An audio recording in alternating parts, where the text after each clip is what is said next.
And once we get back to being able to do our normal routine of hikes, we go out every weekend. Diana, you started to touch on this. I don't know how far you got down this road, but from basically September through the end of June, probably both on Saturday and Sunday, we will go out somewhere and lead a hike.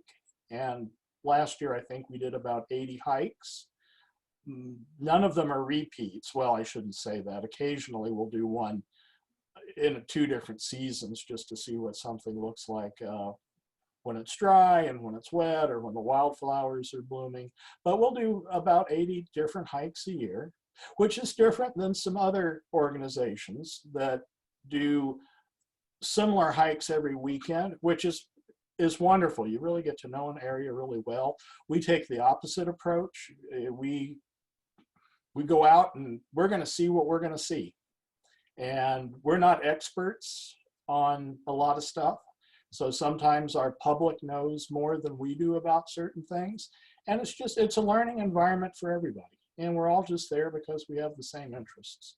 So if that sounds good to you, join us. They're free. All hikes are free.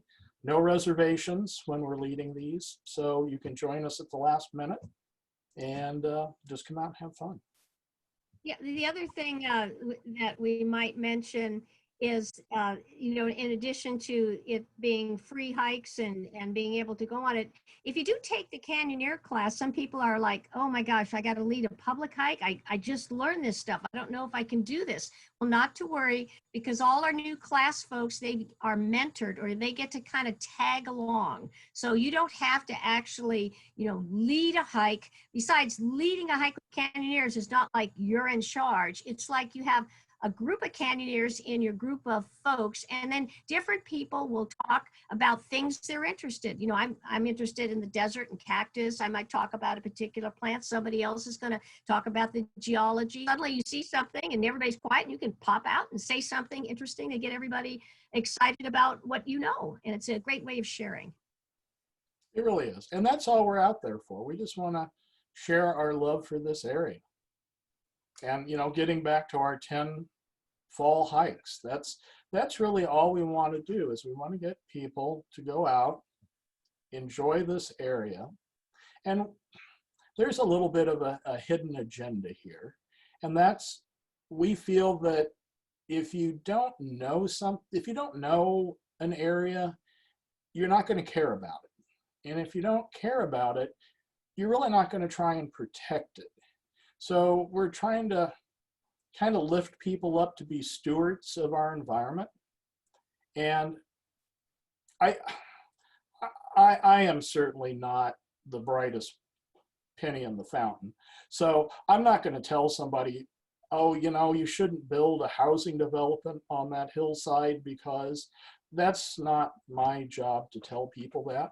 But I do want people to know that that hillside may be unique. There may be rare plants or endangered species living there. So I just want people to have that knowledge, so that, you know, when it comes time to make decisions about how we're going to treat our environment, you at least have that. And then it's up to you to make that decision. So there's kind of my hidden agenda for being a Canyoneer at this point. Well, I think in a way, Jim, that you've hit a point for all of us. I think all of us, that's what we care about. We get involved because we're interested in the outdoors. We care about it, we love it, and we want others to, and we want to get them excited about it too. So I think that's part of what captures us as Canyoneers. Everybody go out and check out the outdoors. Well, and if you haven't gotten a copy of Coast to Cactus, I had very little to do with the quality of that book. It mostly was Diana and the rest of the editorial team who kept it all together. But it's a remarkable book. And I think if you're in San Diego and you walk outside your front door and do any kind of walk at all, it's a book that you'll find something useful in. Beautiful pictures. I should ask a question. How many people have a copy of Coast to Cactus? Are there people that don't have well, let me, I don't know if you can see this, but one of the very, very cool things about this book, if you can see these things in here, they're symbols for all the habitats that are found in San Diego County.